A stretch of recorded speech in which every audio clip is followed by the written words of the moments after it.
Assalamualaikum warahmatullahi wabarakatuh. Nama saya Ahmad Karim, NPM 1901010002 dari jurusan PAI kelas A semester 3. Baik, di sini saya akan mencoba menjelaskan atau mempresentasikan hasil karya tulis saya berupa jurnal Ulumul Quran yang berjudul tentang Asbabun Nuzul. Sebelum kita membahas Asbabun Nuzul, Asbabun Nuzul atau ilmu Al-Quran adalah merupakan cabang ilmu yang ada dalam Islam yang sangat penting sekali. Ilmu Al-Quran adalah ilmu yang paling utama. Artinya seseorang harus mempunyai atau mengetahui isi dari Al-Quran. Setidaknya kita mengetahui intisari dari Al-Quran itu apa. Nah, ilmu ulumul Al-Quran merupakan ilmu yang mempelajari atau ilmu untuk memahami isi dari penjelasan isi Al-Quran. Nah, di dalam ilmu Al-Quran tersebut ada beberapa cabang ilmu. Di sini saya akan menjelaskan materi saya tentang Asbabun Nuzul Al-Quran. Asbabun Nuzul merupakan sebab-sebab atau yang menjadi penyebab turunnya ayat Al-Quran tersebut. Asbabun Nuzul berasal dari kata asbab atau sababa. Awal katanya sababa yang dia menjadi atau yang berarti kan tentang sebab-sebab. Sedangkan nuzul adalah turunnya Al-Quran. Jadi ilmu Asbabun Nuzul merupakan ilmu yang mempelajari sebab-sebab atau yang menjadi penyebab turunnya Al-Quran tersebut. Lalu kemudian ada beberapa pendapat atau ulama-ulama yang menyebutkan tentang ilmu Asbabun Nuzul tersebut ini. Ilmu Asbabun Nuzul menurut ulama kalangan Syafi'i atau dalam tafsir Ibnu Katsir mengatakan bahwa ilmu Al-Quran, ilmu Asbabun Nuzul merupakan ilmu atau media seseorang atau media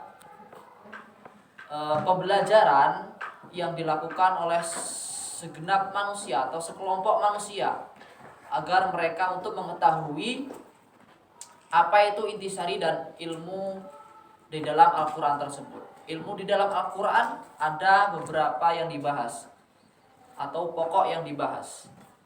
Di dalam Al-Quran, pokok yang dibahas itu adalah sebuah kisah atau cerita orang-orang zaman dahulu atau kisah orang-orang yang pada zaman dahulu itu dianggap sebagai suri tauladan atau sebuah pelajaran untuk kita pada generasi sekarang ini.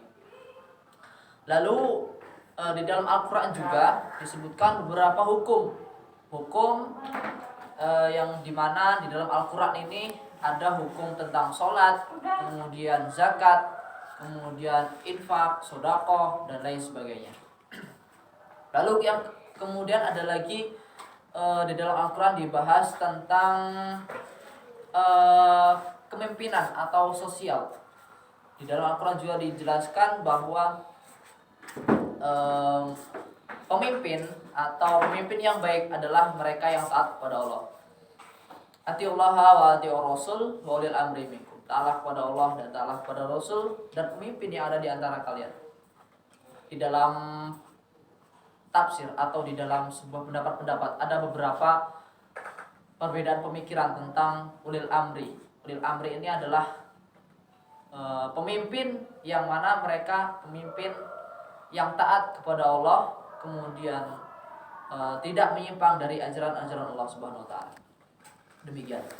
Lalu yang kedua, ada beberapa materi, ada beberapa ungkapan-ungkapan yang sangat penting,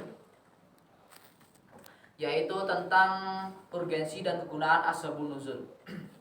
Nah, yang ada apa saja urgensi atau kegunaan fungsi dari Asbabun Nuzul tersebut? Yang pertama yaitu untuk mengetahui hikmah atau mengetahui pelajaran-pelajaran yang dapat diambil dari Asbabun Nuzul atau ayat yang diturunkan dari Al-Quran tersebut. Lalu yang kedua, dapat membatasi hukum yang diturunkan dengan sebab yang terjadi apabila hukum itu dinyatakan dalam bentuk pernyataan umum. Dapat membatasi hukum yang diturunkan dengan sebab yang terjadi. Nah, ada beberapa hukum atau ada beberapa peraturan-peraturan yang umum yang banyak sekali turun ke kita di kalangan umat manusia, kalangan umat Islam. Itu mereka yang sangat banyak sekali, artinya yang sangat populer. Nah, di situ Al-Qur'an diturunkan sebagai pembatas hukum. Contohnya, hukum tentang seorang wanita yang mereka berhijab. Nah, di dalam Al-Qur'an ini dibatasi. Artinya di dalam Al-Qur'an menyuruh seorang perempuan itu untuk berhijab supaya mereka tertutup auratnya dan tidak menimbulkan syahwat dan lain sebagainya. Sedangkan umumnya wanita pada zaman dahulu itu tidak memakai jilbab atau memakai penutup gitu sebelum datangnya Al-Qur'an ini. Lalu yang ketiga, apabila lafaz yang diturunkan berbentuk umum tersebut dan terdapat dalil atas pengkhususan, maka pengetahuan asbabun nuzul membatasi pengkhususan itu hanya terhadap yang selain bentuk sebab. Apabila terdapat dalil pengkhususan atau dalil yang dikhususkan pada suatu hukum, maka Al-Qur'an ini membatasi mengenai asbabun nuzul atau pengkhususan yang selama dalam bentuk sebab asbabun nuzul. Contohnya seperti pada zaman itu Rasulullah ditanya tentang Al-Qur'an, keautentikan Al-Qur'an atau keaslian Al-Qur'an. Lalu Allah Subhanahu wa taala menurunkan Quran surah Al-Hijr ayat 9 yang dimana di dalamnya terdapat suatu ayat yang berbunyi inna nahnu nazzalna dzikra wa inna lahu lahafizun. Sesungguhnya kamilah yang menjaga Al-Qur'an. Jadi sesungguhnya kamilah yang menurunkan Al-Qur'an tersebut. Al-Dzikra itu maknanya Al-Qur'an. Dan kamilah lahafizun yang menjaganya. Demikian. Lalu yang ketiga ada macam-macam asbabun nuzul. Asbabun nuzul ini ada berapa macam-macamnya. Yang pertama ta'addud al-asbab wa al-nazil wahid. Beberapa sebab yang hanya melatar belakangi turunnya satu ayat wahyu. Terkadang wahyu turun untuk menanggapi beberapa peristiwa atau sebab. Misalnya turun Quran surah Al-Ikhlas ayat 1 sampai 4. Nah, turunnya surat Al-Ikhlas ayat 1 sampai 4 ini ada beberapa sebab. Ada sebabnya. Nah, ini sebabnya yaitu tanggapan terhadap orang-orang musyrik Mekah sebelum Nabi hijrah dan terhadap kaum ahli kitab yang ditemui di Madinah setelah hijrah. Contoh lain, peliharalah semua sholatmu, ayat di atas menurut riwayat diturunkan beberapa kaitan dengan beberapa sebab. Lalu yang kedua ada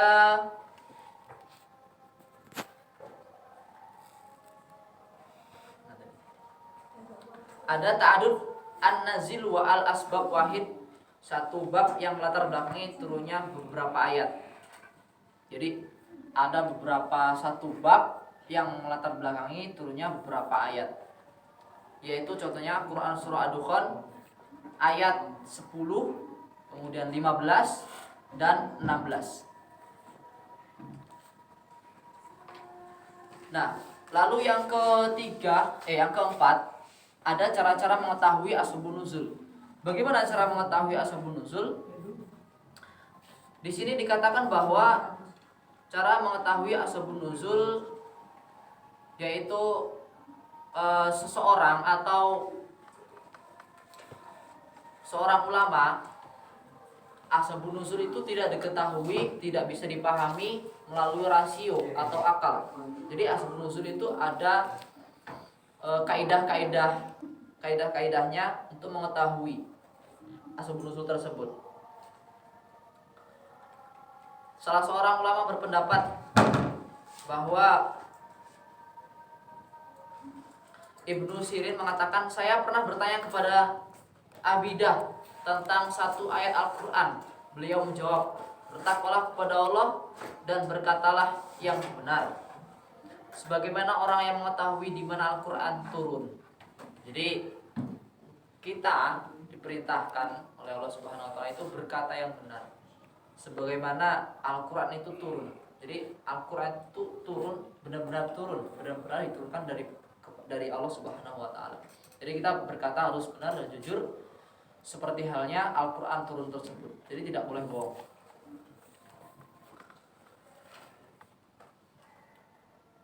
Demikian penjelasan atau materi yang dapat saya sampaikan